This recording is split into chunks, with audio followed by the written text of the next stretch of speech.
Hey everyone, welcome to another episode of the Orange and Black Insider Bengals podcast, a special episode in a way because we are taking the air, for those of you joining us live, we are taking the air just before America's birthday, July 4th, and it's July 3rd as we record today, in case you're not very good at math and you didn't put that one together. But my co-host, Sun's Out, Guns Out, John Sheeran, how you doing, buddy? More like sun's out, heat's out. We've been in a heat wave in Cincinnati. I don't know if a heat wave constitutes as the same thing in Los Angeles, but it's been like 85 of like 70% humidity, and I've just been boiling. So yeah, the guns are out as a response, unfortunately. It does not constitute the same thing in Southern California as a heat wave, if you will. We don't really get the similar temperature to humidity aspect out here, but every once in a while we get them, but very, very rare. It's been warmer out my way, but more like mid 70s, high 70s, not God, I hate you. Speaking of love-hate, John, I absolutely loved your tweet that you threw out earlier today to promote the show. That was freaking epic, my friend. And the reason why, you must have known, I'm secretly dating Alex Morgan. I didn't know if you knew that or not. So she's my girlfriend. She's really not, but that's my sports crush. I'm actually dating Kelly O'Hara, so I'm ashamed to find that out. We could have went on some great double dates there. Yeah, I know. But you superimposed my face on what I think is Alex Morgan's jersey. I also wore number 13 throughout sports too, so it's just, you just knew me. You knew me, buddy. The intuition was there. But that was freaking epic. And for those who follow, I just love that newspaper. It was like, are these American stars too arrogant? Yeah, classic. Yeah, it's pretty epic. And for those who did not see the World Cup, the women advanced through the semifinals. So good for the U.S. women's team. And we are, based on John Sheeran's tweet and a specific celebration by Miss Morgan, however you want to address her, we are going to do a segment in just a little bit called Best Bengals Tea Sipping Moments. So we'll explain that in just a little bit. We're also going to try and get to some potential breakout players. We've put that one off for the past couple of weeks. We kept teasing that we're going to do it, but I think we're finally going to get to it today. And we're going to kick the show off with a potential preseason star for the Cincinnati Bengals. So let's just get right to it. And before we do, actually, question of the night for the live listeners, for those of you following us on Twitter, we're curious to know if you've got some specific plans for the July 4th holiday, if you got some traditions that you want to share with us. We'd love to hear from that. I think this is an interactive show with our listeners. So if you've got something cool you like to do for the July 4th holiday, let us know. And hey, this isn't strictly an American podcast. We've got listeners from all over the world. And so even though you may not be an American or live in America right now, hopefully you can at least help us celebrate the July 4th holiday with us. For our UK listeners, I want to know how you guys celebrate this amazing holiday personally. Yeah, and especially with the ladies beating the English team yesterday with that specific celebration by Alex Morgan. That was a tough one to swallow, I would bet, if you're from the UK. But sorry guys, I know we've got some friends from the UK listening to the show. But anyway, let's move on. Potential preseason star, John. Every year, the Bengals seem to have somebody that the fans cling to, that the media really seems to gravitate towards, be it because of a personality, but largely because of their performances in practice, their performances in preseason games. Sometimes these guys end up panning out, either make the team and or contribute on some levels, and other times it just kind of fizzles out and doesn't really equate into anything. If you want to go back in recent history, you can look back to, I believe it was 2009 when the Bengals were on Hard Knocks, and guys like Tom Nelson and Quan Cosby ended up being kind of darlings of that show, and both ended up making the team. You go back a couple of years ago, I think you had brought up Alex Erickson from a couple of years ago. He was a guy that was turning a lot of heads. Dane Sonsenbacher from a couple of years ago was another guy that was turning a lot of heads. And, of course, most recently, you've got Touchdown Jesus, who he's not really matriculated into anything for anybody. And most recently last year, Auden Tate. So if we are to look at some of the players on the Bengals roster today, and as training camp is just about 3 weeks away here, who do you see being a guy that either nobody's really talking about, that could emerge as one of those preseason stars, or maybe a guy that has hovered around the roster for a little bit and is due, maybe because he's entering year 2, year 3, has been on the practice squad, that sort of thing? I like how you mentioned a lot of scrappy white dudes and then just Auden Tate, but a lot of receivers. Unintentional. There. Well, there's Quan Cosby. Yeah. He's scrappy in his own way, but I'm looking towards the defensive side of the ball because I'm thinking guys who kind of stand out in preseason usually play positions that maybe like the starters, like the main backups are going to make the team, aren't exactly at the top of the roster. They're kind of underwhelming in their own way, so just their performances are highlighted by the underwhelmingness of those playing in front of them. And so I'm looking at the defensive line and the linebackers specifically. Defensive line, Reynold Wren wasn't my favorite draft pick, but I feel like he's like the perfect guy to just like break out in preseason and put up some insane stat lines. Kind of similar to Marcus Hunt a couple years ago, just because the dude's huge and he's strong and he's fast. And there's nothing more chaotic than one of those guys on the defensive line that lined up at the A gap or the B gap, going up against second and third string offensive linemen. It's a recipe for disaster for most offenses, typically towards the later portion of that game. Assuming Wren is healthy and he's able to get those reps with the second and third teams, he's going to have a lot of opportunities to just make a lot of splash plays because oftentimes a lot of those guys who really stand out, they're just really high effort guys and just guys who can just win off athleticism because at the end of the day, there's just not for backup offensive linemen, there's not a lot of technique involved. So just if there's guys who can just out athlete you basically on the defensive line, you have a chance to really make a name for yourself. So I expect Reynold Wren, if he really is the athlete that he is shown to be in a Bengals uniform, I just expect him to really pop off. And just behind him, I'm looking at like Sterling and Sheffield, just because, like I said, the linebacker is still in a little bit of a state of a flux, and there's not a lot of certainty there. So there's going to be a lot of rotation with those backups. And Sheffield's an interesting guy because he's kind of undersized, but he's extremely fast. He's extremely athletic.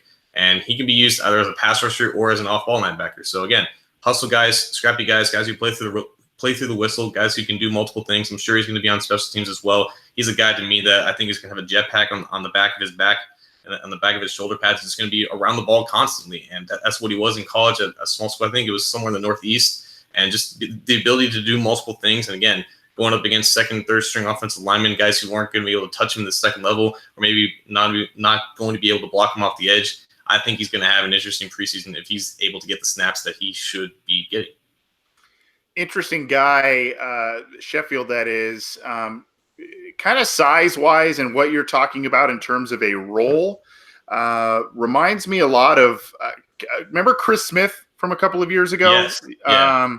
Kind of the tweener guy who, the Bengals did this weird, I think they got him in a trade, and he came over. There were not many high expectations for Smith. And then, he comes over, absolutely dominates in the preseason. So the Bengals are like, well, we got to keep this guy. We got to find a way to keep him. He was on the roster for at least a good chunk of the year. And then he ended up signing a pretty big deal with the Browns. And then did not really, nothing really matriculated from there. But, kind of an interesting thing when you talk about Sheffield. He went to Maine. Definitely not a big school in terms of football and whatnot. So very interesting guy. To me, there's a lot of players who, could stand out, but if you're kind of a film nerd or you really are diving deep into what you're seeing in practice, you could look at some offensive linemen, but those guys, to either the casual fan or, just in general, the skill positions or guys that are out more on an island on defense or kind of play in space, sometimes those are the guys that pop off, more in terms of catching your eye and doing more things on film. I mean, but you could see guys like Michael Jordan play well uh, and get some hype, that sort of thing. I am going to go, since you did two, I'll try and do two as well.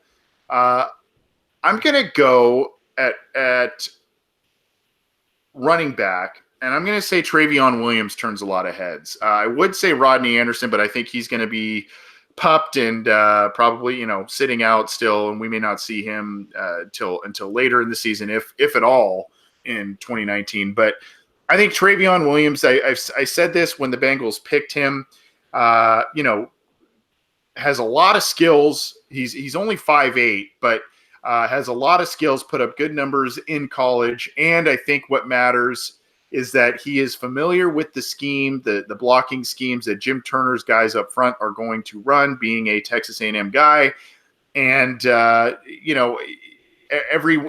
every year, because these guys get more and more carries, the Bengals will want to save Joe Mixon. They'll want to save Giovanni Bernard, and they'll want to see what they have in Travion Williams. Some of those guys further down the depth chart at the running back position tend to pop off on tape a bit more because they get more carries in the preseason games. So that's a guy I think will show quite a bit for in the preseason. I don't know if it'll translate to high production in the regular season unless the Bengals really try and utilize a 3 or even 4-headed monster at running back. But I think that's Joe Mixon's. He's going to get definitely the bulk of the touches there. But I think in the preseason, a guy like Travion Williams will really turn some heads if he remains healthy and gets some snaps.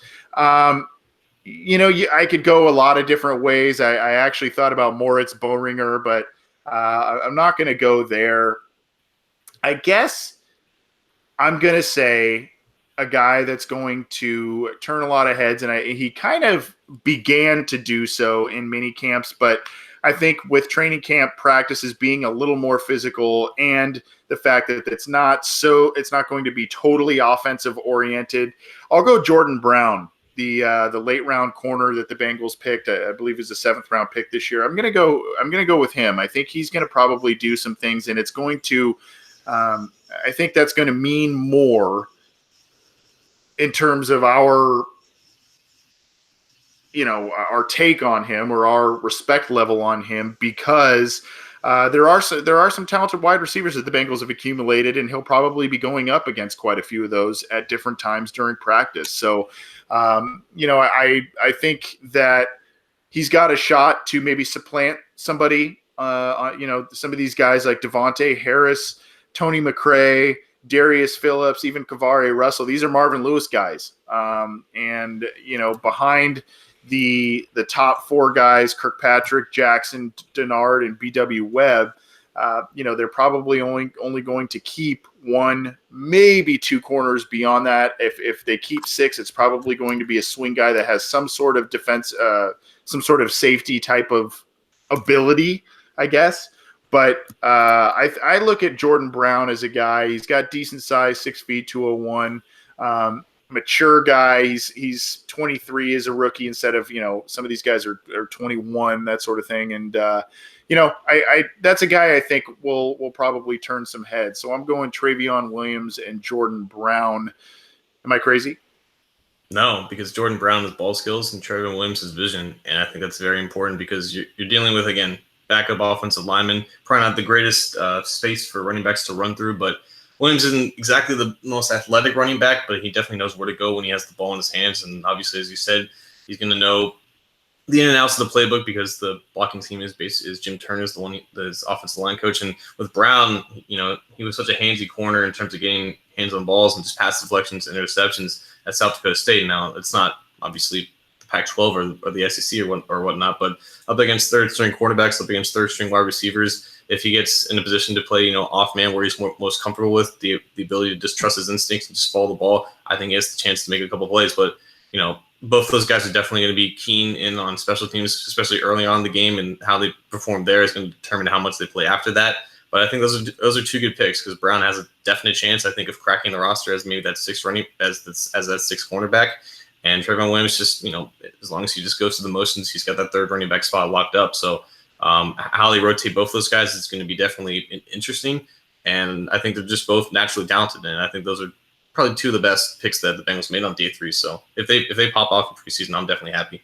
Yeah, Ken Dipple in the live YouTube chat says Stanley Morgan. That's a guy we've talked about quite a bit in terms of a guy who could – he's kind of a bigger, I guess, of the undrafted free agents. He's kind of a bigger name because he was a guy that most projected to be a day 3 pick and was not selected. So Stanley Morgan, probably definitely a guy to watch. This isn't we've tried to segregate the listener questions from our regular show, but I did see a question from Austin Tran briefly that kind of plays into what we're talking about here. What position group do you want to see the most during training camp this year? Which one will you be paying attention to the most? I naturally always pay attention to the offensive line, mainly because that's kind of what I watch, and because it's always in flux and it's never solved with this team. But I mean, besides that, linebackers, defensive line, just two of my other interests. I know that they're going to be fine at wide receiver when it's all said and done, regardless if John Ross breaks out or not. I know they're going to be fine at running back. They are who they are at quarterback. There's no real reason to watch Ryan Finley and Jeff Driscoll struggle to win that backup job. It's just the guys who are going to win those final spots on both lines of scrimmage and win the final spots at linebacker, because it's always been an issue for this team to kind of fill out the bottom of those position groups with quality talent that can be counted on to come in emergency situations, because when injuries inevitably hit at those situations, the whole units just fall apart and collapse and cost them some wins. So to see if these new guys that are brought in by this new coaching staff, if they can actually be quality contributors, this is where it all starts, and this is what I'm going to be most interested in, that because it's always the area of the roster that has the most questions. Yeah, I'm going to say wide receiver. I mean, obviously, I'm interested in what happens at offensive tackle now that Jonah Williams is gone. But, I'm interested to see if Josh Malone can hang on to a spot, Cody Core can hang on to a spot, how much they will use and how they will use Alex Erickson, as well as guys like Stanley Morgan, the other groups of guys that will Alden Tate, what's going to happen with him, these guys that'll be pushing for spots. I do see also Brown Shoe T2 and Dave Lennox in the live YouTube chat both mentioned Drew Sample. I mean, he's not really, he might continue the hype he's received and be a preseason hero, I guess, but he's a second round pick. We're kind of talking about guys who have kind of been lost in the shuffle a little bit, be it because they're undrafted or late round picks or kind of scrap heap free agent guys, that sort of thing. And Drew Sample doesn't really fall into that category, but he is a guy definitely who could continue his momentum that, he was one of the most highly touted players in the mini camp sessions this spring. This is the Orange and Black Insider Bengals podcast. He's John Sheeran. I'm Anthony Cosenza. We are kicking off the July 4th holiday with an episode of our program talking about potential preseason heroes for the Cincinnati Bengals. We're going to get to a couple of other items and segments here in just a couple of minutes. But if you're new to the program, you can get it on iTunes, on Stitcher, on Spotify, on Google Play, on Megaphone. You can also get it on YouTube, our videos there. And everything is on cincyjungle.com. So subscribe to our channels, download it how you are able, and try and join us live if you're able as well, especially when we do the listener question episodes. We'd love to have you join us and submit those to us. Well, John, I teased it at the beginning of the episode. Thanks to Alex Morgan's celebration in the Women's World Cup semifinal win over England, and thanks to your specific tweet, sort of referencing that that celebration, we decided to do a segment called "The Best Bengals Tea Sipping Moments," that we can, the top 5 list of tea sipping moments. Now, if you're an old man like me or aren't hip to the lingo, there is a meme. I believe was it Kermit the Frog? That's kind of what stemmed it. Yeah, am I right? Kermit was the one that kind of. Yeah, and it's not dope smoking; it's tea sipping. Correct. This is not how anyone smokes a doobie anymore. I don't know when they did, but it's not. So Right. And it's a meme. And again, for those who do not know what a meme is, I don't really know how to help you on that one. Go look it up. Emmy. Go Google it. I actually heard it's called meme by the French. Meme. Meme. Yeah, it could be. But there's basically, it's kind of a way to brag, a humble brag, you knew something was gonna happen, and it happened, and people kind of doubted you. Just like, well, that's a shame. That's life. Yep. Yeah. Now, truth be told, as Bengals fans and for the Bengals as a franchise, there has not been a lot of moments like this for this team, unfortunately. So top 5 might be actually a little difficult to come by, but we're going to count down our top 5 tea sipping moments for this Cincinnati Bengals. By the way, we also reference the tea sipping because Boston Tea Party, America's birthday. Do you see where we're going here? It's a theme. Okay. We're going to start with our number 5s, and just to let you know the context and the qualifications of what we're going to be talking about here. This can be a specific celebration by a Bengals player, and there has been a lot of those over the years. It can be a specific victory. It can be a specific play. It can be a specific soundbite from people, or just a general event in Bengals history. So, without further ado, John, your number 5 Bengals tea sipping moment that you would like to start with. So I had my 5 when I first saw this, and I've just been rearranging it like a lot in a span of like 15 minutes. So I settled on Reggie Nelson's interception of Ben Roethlisberger in 2015. I believe it was week 8, I want to say. Bengals were 6-0 at this time, coming off a bye, playing at Pittsburgh. Usually just two things that don't really go well together. I think at this moment in time, most people around the NFL were just like, the Bengals for real. Yeah, they're undefeated, but how legitimate are they? And this was a low-scoring game at Pittsburgh, kind of ugly. Bengals got out of the gate with an early score, and then Pittsburgh slowly took back the lead.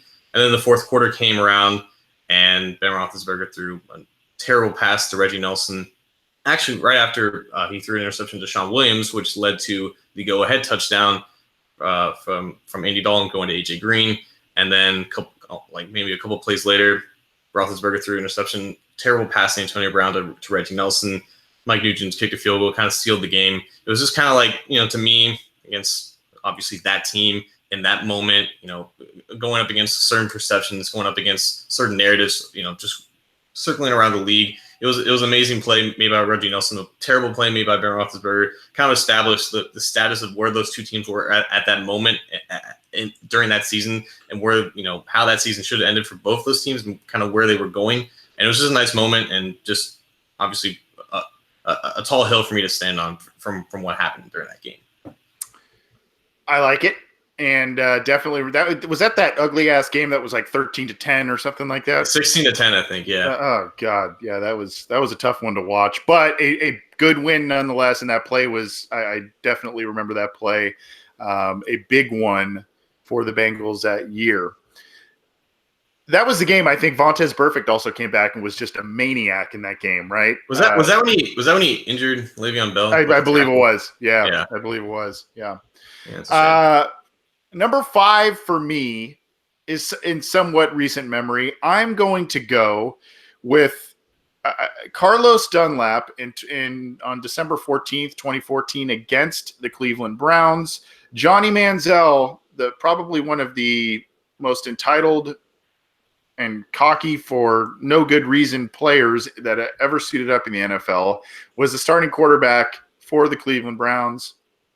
And in a game that the Bengals beat the Browns 30-0, Carlos Dunlap and the rest of the Bengals defense absolutely harassed Johnny Manziel that day. And on one of the sacks that Carlos Dunlap had of Johnny Manziel, he did Manziel's money sign. I believe it was – I'll have to double check, but I believe it was in Cleveland. Yes. So on their home field – one of his first, I think it was either his first start or one of his first starts. And welcome to the NFL, Johnny. And it was an absolute massacre. Johnny Manziel, I think, threw for 80 yards and 2 interceptions that day, no touchdowns. Just a miserable day for him. And just rubbing salt in the wound a little bit was Carlos Dunlap doing his Manziel money sign. So that's number 5 for me. All right. Number 4, I'm going to go 2013, pretty early in the year. Bengals against Patriots. Obviously, playing the Patriots and Tom Brady, it's never a guaranteed win at all. But something was very weird that day, and the weather was very spotty. It was raining on, raining off again. Very ugly game. Andy Dalton definitely did not outplay Tom Brady that game, but Bengals had the lead. Patriots were driving. Everyone was soaked in that stadium, from what I could tell on TV. And for some reason, the rain just started monsooning down on the Patriots. As soon as the ball was snapped, Brady threw towards the left pylon of the end zone. Adam Jones is just there. He tips it up and just falls in his lap. And then the rain stops a couple seconds after Adam Jones makes the interception, basically sealing the game. Patriots are just frustrated out of their mind. Belichick is 500 degrees red on his face with what happened, and how just the weather just magically worked in their favor, in the Bengals' favor, which just basically never happens. It was just just being the Patriots in any way, shape, or form is amazing. The Bengals don't really do that often. Just in the miraculous way it happened, it was just the chance for us to sit back and say, hey, this kind of stuff does happen to us, I guess, sometimes. That's a good one. That is one that I kind of forgot about a little bit. And that is, I think that's the only win the Bengals have against Belichick. Of all time? As Patriots head coach, I believe so. I'd have to double check that. I mean, I'm not going to say you're wrong, but that's still shocking. Yeah, they have not had, and most of the losses, as we all know, most of the losses that the Bengals have suffered at the hands of Tom Brady and Bill Belichick have been absolute massacres. So, yeah. That's a good one, John. I forgot about that one. I'm going to go for my number 4. I'm going to go with December 18th, 2005, in a game against the Lions. Now, normally a game against the Lions means absolutely nothing. It's an interconference game, and both teams usually aren't very good. But on this particular Sunday, late in the year, the Cincinnati Bengals, under Carson Palmer, basically needed this game to clinch their first playoff berth in 15 years. And a lot of people, including longtime cynical Bengals fans, a lot of people thought that the Bengals would play tight, would not show up, and that this game would be kind of a trap game for the Bengals, and they would have to wait till the end of the year to potentially clinch. Well, lo and behold, the Bengals took care of business in Detroit, and to the tune of 41-17. And I have in my little Bengal, for those of you who are watching the live YouTube or watch our YouTube videos, I have a copy of the Cincinnati Enquirer newspaper from shortly after that game. Rudy Johnson putting on the playoff AFC North champions hats. Very cool moment and emotional moment for a lot of Bengals fans, but another cool one that goes with it. John Kitna splashing the Gatorade on Marvin Lewis there. You can see that one. Yeah, quite a caption there. But so to me, that was you know what? Everybody thought we were going to trip over our own shoes. Everybody thought we wouldn't go in, even though the Lions weren't a good team that year. I think they finished 5-11.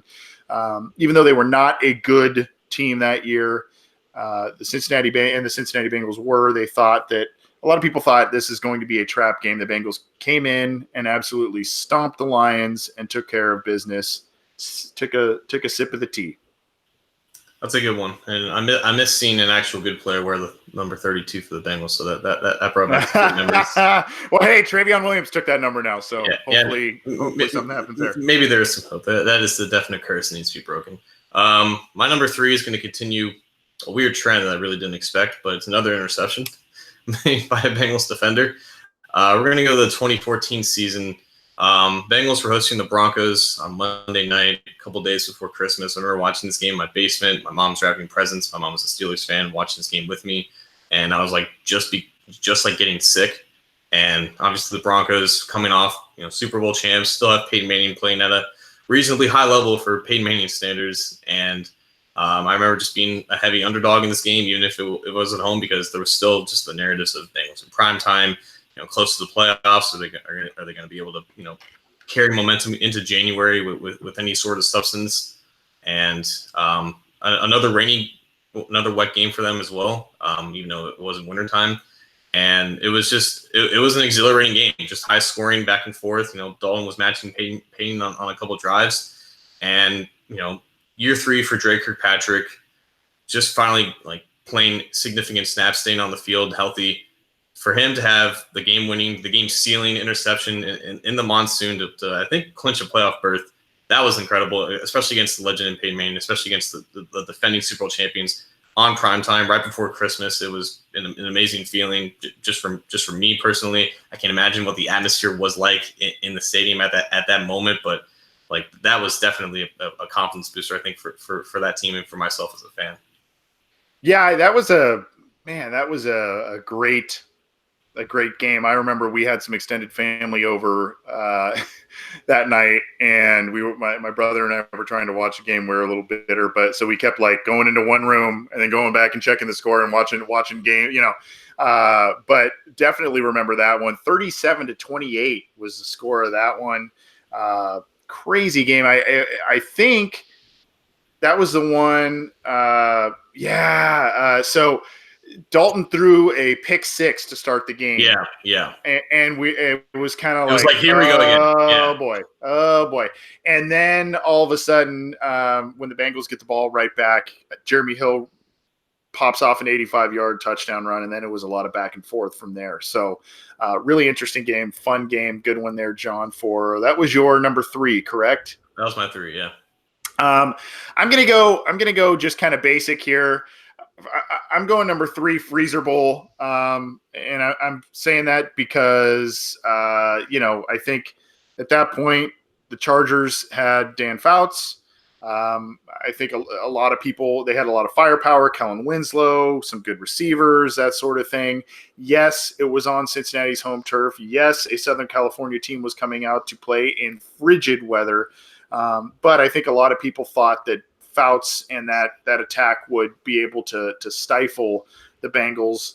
Ken Anderson kind of had a renaissance that year. He had kind of gone through some ebbs and flows in his career and had a great year, was the NFL MVP that year.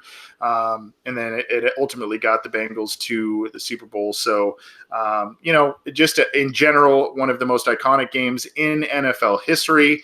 And of course, a nice cup of hot tea was probably needed after playing in that game, because that was ridiculously cold. And guys, your buddy Lapham, I think he played in that game, and Munoz, they talk about that game, and you got to be a pretty tough SOB to be able to play in that weather, regardless of what team you are. So, that to me was my number 3. You look like you had a comment, John. Well, according to my dad, you had to be a tough SOB just to watch the game. He tells me about going to that game with his dad, and he went to it. Well, here's the thing. Okay, my grandpa had season tickets since '68, and he gave the season tickets to me and my dad when Paul Brown Stadium opened and whatnot. And the story is that he crammed into that car with 3 of his brothers. I think he had 4 brothers, but 3 of them lived with him at the time. And they all just dressed up in however many layers it was required to watch a game in negative 50-degree wind chill. But they were just all in the car, just sweating their butts off, because they're outside yet, and they're wearing 5 coats. And then they walk outside, and they just immediately freeze over. So he I believe that he went to the game, but the more time goes on, apparently 100,000 people were at at that game, even though Riverfront only held like 50 or 60,000. So I guess that's just the nature of that game and just the legend of it. So that's a good one though. It's the fisherman story, right? Like the fish was there. I was there. Were you there? Yeah, I was there. Yeah, of course. Yeah. But this is the great dynamic between us because you always talk about the old games, and I'm going to stick with the more modern ones. My number 2 is going to be a game that I don't think a lot of people remember, but it was literally just like the like moment for me during the 2014 season. I think it was like late October. Ravens came into town. Another great game because the Bengals and Ravens always played each other close during the Marvin Lewis era, in the Marvin Lewis Andy Dalton era, and Bengals usually found the way on top more often than not. And this was again the occasion. Ravens were down by 3 late in the game at their own 20.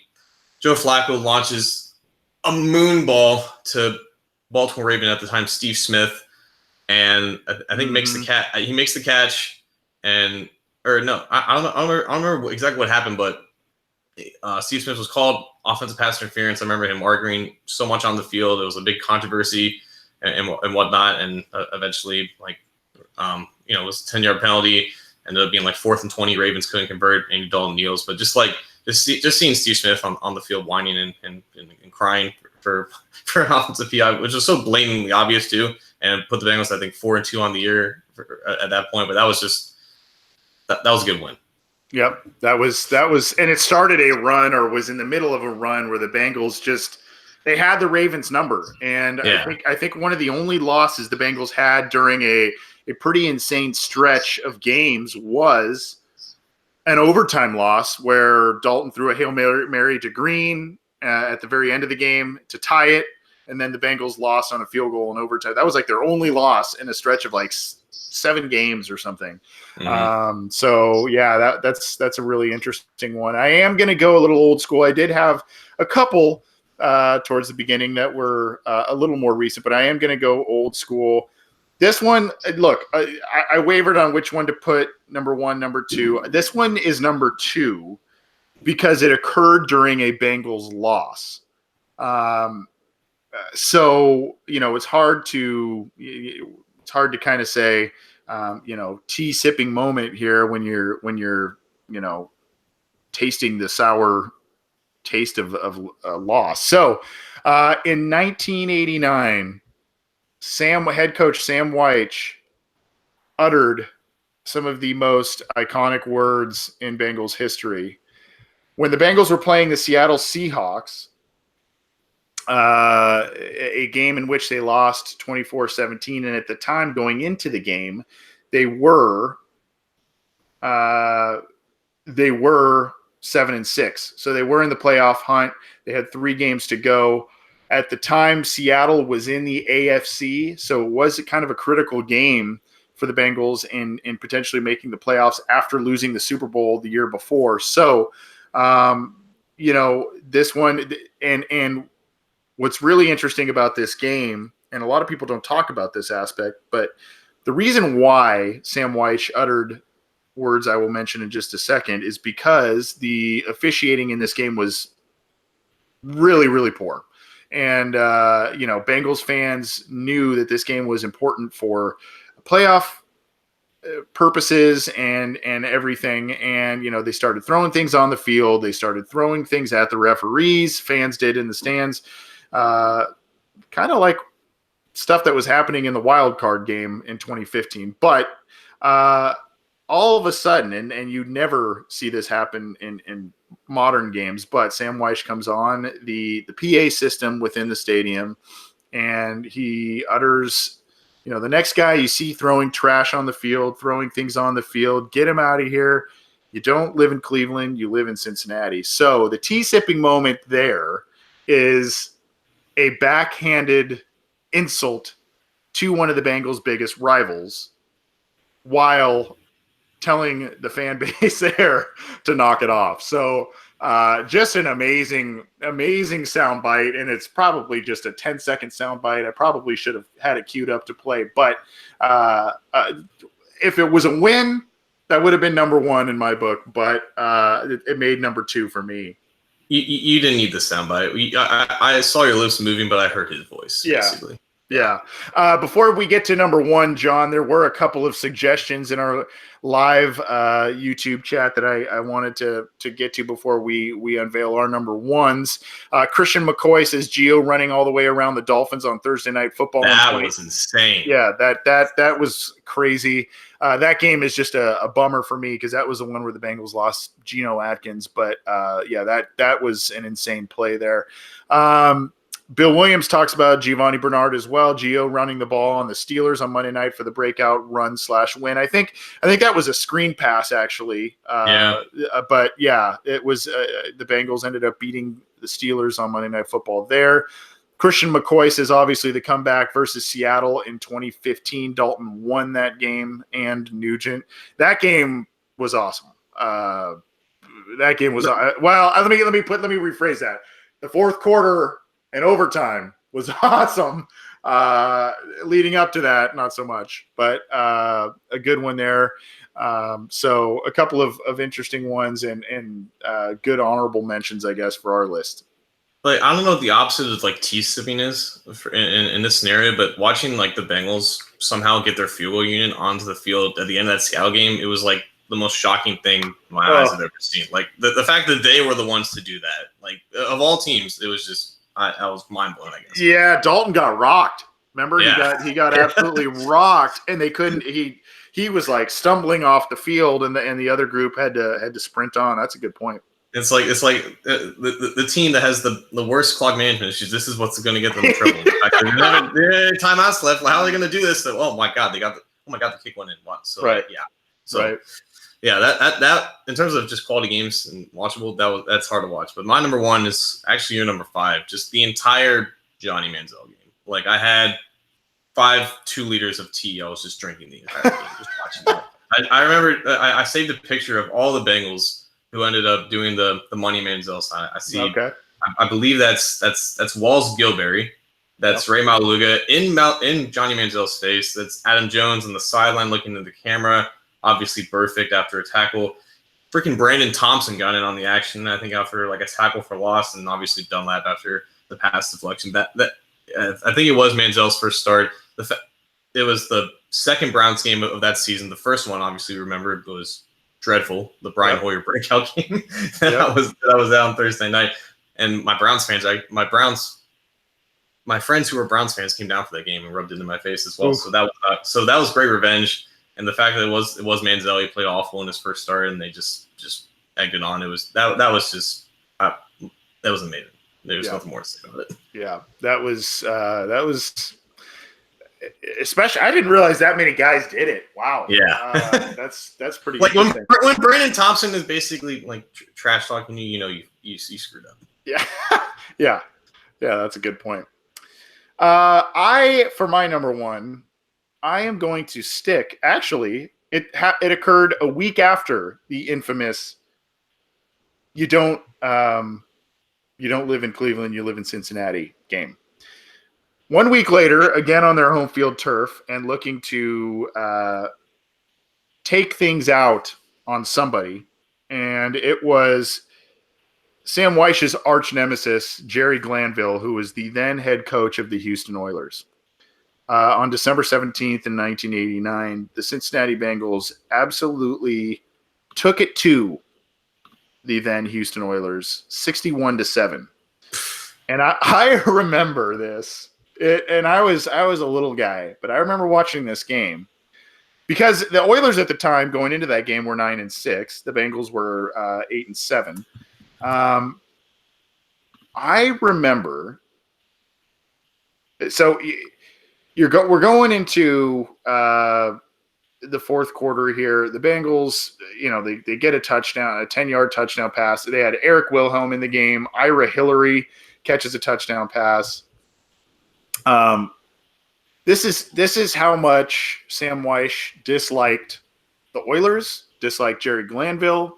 With, I believe, I don't have the exact time here in terms of time left, but towards the very, very end of the game, up 58-7, the Bengals are driving, just kind of killing clock. And instead of kneeling on the ball, up 58-7, Sam Wyche opts to go and trot out Jim Breach for a 30-yard field goal. Instead of kneeling on the ball and all of that, he kicks a field goal of 58-7 to go 61-7 and just embarrass the Oilers. Now, you have to get some historical context to this. There were games where the Oilers were doing all kinds of late hits. That's the kind of stuff Jerry Glanville allowed. They were kind of cheap shot artists, but for a couple of years, they were tough to beat with Warren Moon, Drew Hill, Haywood Jeffries, all kinds of guys. Lorenzo White, I think, was the running back. So they had a lot of good players on that team. But there was a lot of there was no love lost between those two coaches, and there was actually a very interesting NFL top 10 countdown. If you ever watched that, it's an older one. Basically, it was top 10 rivalries, and one of them was Jerry Glanville against the old AFC Central, and it talked about how Sam Weish, Chuck Noll, and Marty Schottenheimer at the time, the Browns coach, all despised Jerry Glanville. And just the way his bravado and all of that, if you can find it on YouTube or something like that, I highly recommend you check it out. Very interesting stuff, very funny. Glanville was just a cartoon character of a head coach. It sounds like a early day Greg Williams. Yes, kind of. Okay. Yeah. But Glanville was a guy, if you don't know him, he was a guy who would leave like tickets at the box office for Elvis Presley and, James Dean and, just cartoon character of a human being. But it was just hilarious that instead of showing good sportsmanship and kneeling on the ball up with such a high score, Weiss says, no way, we're getting more points. And in talking about the game, Jerry Glanville said, I think Sam would have tried to beat us by 100, but the clock ran out. So if he could have. So, kind of a comical game, but it was a statement game, especially after what happened the week prior with bad officiating, a bad loss, that sort of thing. And ultimately that game the week before cost the Bengals a playoff berth, as did a loss the next week against the Vikings in the final week. But in between those tough losses was a very comical, very entertaining game, thanks to Sam Weish. So those are our top 5 tea-sipping moments by the Cincinnati Bengals as we head into the July 4th holiday. Ken Dipple says, how about the Patriots game when Huber kicked a bomb from the end zone in the driving rain? Yeah, I don't. Sorry to Kevin Huber. I don't really remember the punter all that much necessarily. But Bill Williams on the one that I said says Jerry wouldn't shake Sam's hand after the game. Yeah, he just ran off the field. Good one from Keith, undefeated Chiefs when they lost to Cincinnati in 2003. That was a good one.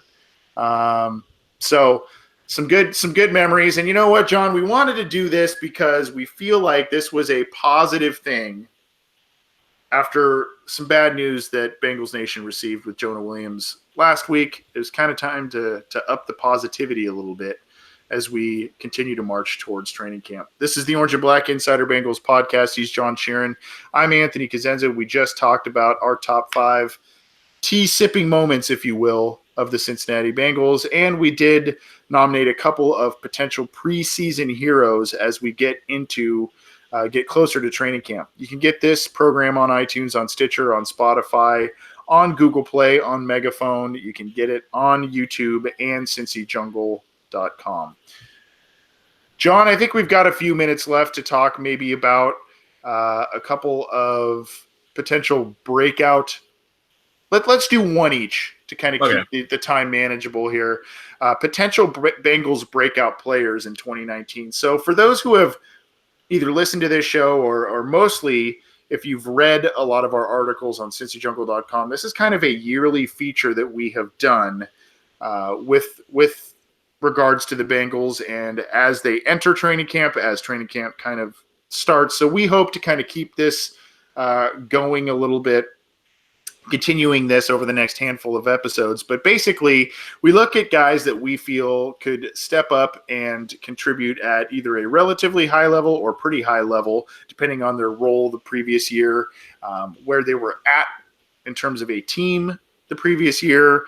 If it can be a rookie, it can be a veteran, it can be one of those guys that's maybe 2 years in, 3 years into his career, and maybe looking to take that big leap. So, that's kind of the criteria a little bit on our list here. So, John, give me a name that you think could be a potential breakout guy where we said, wow, wasn't really on our radar last year, be it because he didn't do much for the Bengals or was on another team or is a rookie.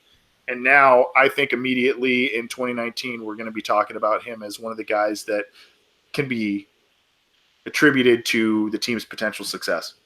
So when thinking about guys like this, I looked at the criteria of guys who followed in the same footsteps as like Tyler Boyd, because before Boyd's breakout season, he like really stepped up towards the end of the 2017 season. We heard a lot of hype about him that, the following off season about how he's really taking that momentum and put it towards his further development. And then he really proved it in 2018. So looking at guys who really stepped up towards the end of the 2018 season, the first guy that popped to my mind was Sam Hubbard. And, for the first 8 weeks, his PFF pass rushing grade was actually just 52. And the last 8 weeks of the season, he raised that grade up to 76, which is about a couple points below, I think, Carl Lawson's overall grade for last season when he was still rushing the passer at a pretty high rate. So Sam Hubbard finished last season extremely well as a pass rusher, doubled his pressures during that amount of time. He really had a really good game against Oakland, but Oakland had horrendous tackle play during that game and just took advantage. But he played well towards the end of the season as well. The Browns game, the Steelers game, he had a handful of pressures as well. And just towards the middle of the season, he was really just hitting that really big lull because he was playing more inside. And, as a run defender, he wasn't very well utilized there and just wasn't getting opportune pass rushes from the inside when they had, minimal depth there. When he started playing more on the edge, just getting more of a feel for both sides, he just really started getting more comfortable. And someone really has to take over that Michael Johnson role, and he's already a good run defender. So I don't have an issue with – I don't think he's going to struggle or have any sort of drop-off with replacing Johnson there. It was always just taking that next step as a pass rusher because he was always explosive. He was always flexible as an athlete, but just kind of putting it all together with his hands and with his counter moves and all that kind of stuff. That's what is going to take for him to really elevate himself as a pass rusher. And taking that momentum that he had from last season, putting it towards a full 2019 season can go a long way because besides Dunlap, they have Lawson coming off a torn ACL, and then they basically have no one as an edge rusher presence. So to have Hubbard really step up and break out as a legitimate pass rusher, someone who they can count on for all three downs if they need to, that's very important. And I think that he has taken those necessary steps, at least from last season, to push, gain some momentum going into the season. But he still has to make that jump. But I think he's got the required athleticism to do it. It's just a matter of just putting it all together now. I like it. So there are a couple of routes that I would want to start with. There's actually a couple veterans that I'm thinking about putting on this list here, but I'll kind of go with a little obvious and one that is a rookie, but a rookie who is slated to potentially have a big role on this team in 2019, and that's Jermaine Pratt. And he just seems like a guy who does everything from that position at a adequate to above average type of level. He's a good tackler. He's got good football IQ. He showed some prowess in rushing the passer a little bit in college. He actually ran relatively fast in the 40-yard dash, so he's got decent speed. He has the ability to step in and be a very valuable piece on this defense. And really, if he does break out, that's great. But really, if you're going to look at breakout players, the guys they need to break out, this is probably one of the guys that tops the list because that linebacker group is really thin.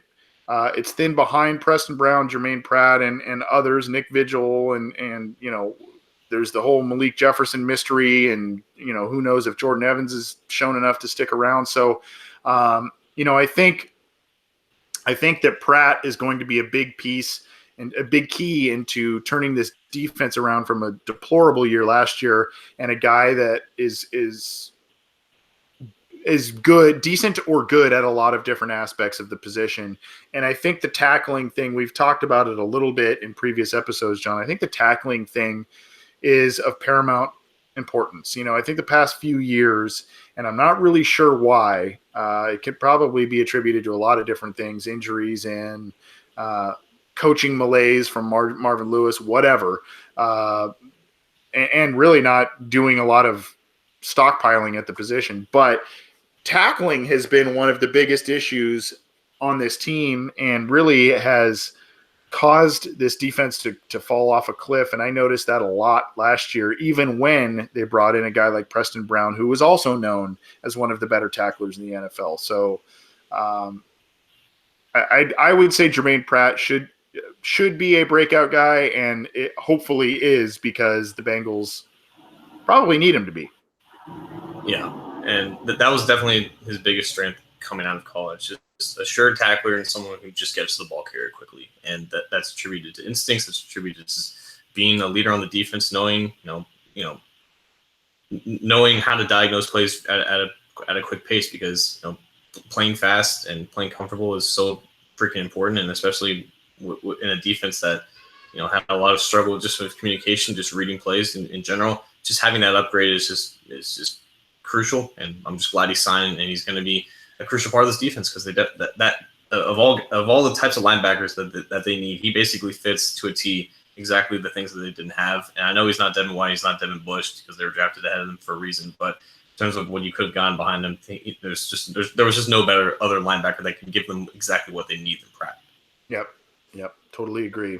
So that's the start of our potential Bengals breakout players in training camp and preseason and into the regular season this year. So we'll continue to do that over the course of the next handful of episodes, and obviously we'll have maybe some others that'll be a little bit more debate-inducing than the ones we presented tonight. John, any final thoughts before we sign off here for the holiday weekend? Yeah, we're about 2.5 hours away from the 4th, and my only advice is don't be Jason Pierre-Paul. Yeah, yes. Be very safe, everyone out there, whether it's having adult beverages and handling a vehicle, or handling fireworks, or dealing with individuals who are inebriated and being aggressive, anything like that. Just be careful out there, but have a good time. A lot of people. What are you doing for the 4th, man? Are you doing anything fun? I found a pool, but no, it's family friend. We're going over there, escaping the heat. I live on a golf course too, so we might catch some fireworks from the fairway. So it should be a fun time. Nice, good, yeah, good. Of course, I want everybody to have fun, like I said, but I don't want to put a damper at the end here, but I do want to say that it's been a bummer to hear about some young current and former professional athletes pass away at really young ages. Tyler Skaggs of the Los Angeles Angels, and then I read today, John, a guy who is kind of the Kentucky, Ohio area, Jared Lorenzen, the hefty lefty. He passed away. Now, I guess he had some long-standing health problems that have really caught up with him. I'm sure it has to do with, at least in part, his weight gain and all that kind of stuff. So kind of a bummer. Think of those families. For those, Tyler Skaggs was, 27 or something, 28. Really young guy, but just kind of a bummer. But keep their families in your thoughts as you're having fun and enjoying the holiday weekend. It's not going to be happy for absolutely everyone out there. So, try and keep things in perspective a little bit, but have fun, be safe, and enjoy your 4th. Sip some tea, I guess, while you're out there, right, John? Maybe iced tea since we're in summer, but go ahead and sip some tea, even if you're a Bengals fan. That's okay. Put some lemonade in there, maybe a splash of bourbon. Who knows? There you go. That's a good way to enjoy it. Again, this is the Orange and Black Insider Bengals podcast. He is John Sheeran. I'm Anthony Cosenza. You can get this program on a number of different platforms. I've mentioned it before: iTunes, Stitcher, Spotify, Google Play, Megaphone, YouTube, and CincyJungle.com. So subscribe to our channels. Get in touch with us. We will, since it's the holiday, we're not going to be doing a listener questions episode this week, but we will be doing one next week, and we'll probably start kicking off the fantasy football segment and other segments on our episodes, rather, coming up on the podcast. So get those and subscribe to our channels and get them how you can. We'll see you next time. Enjoy your holiday. And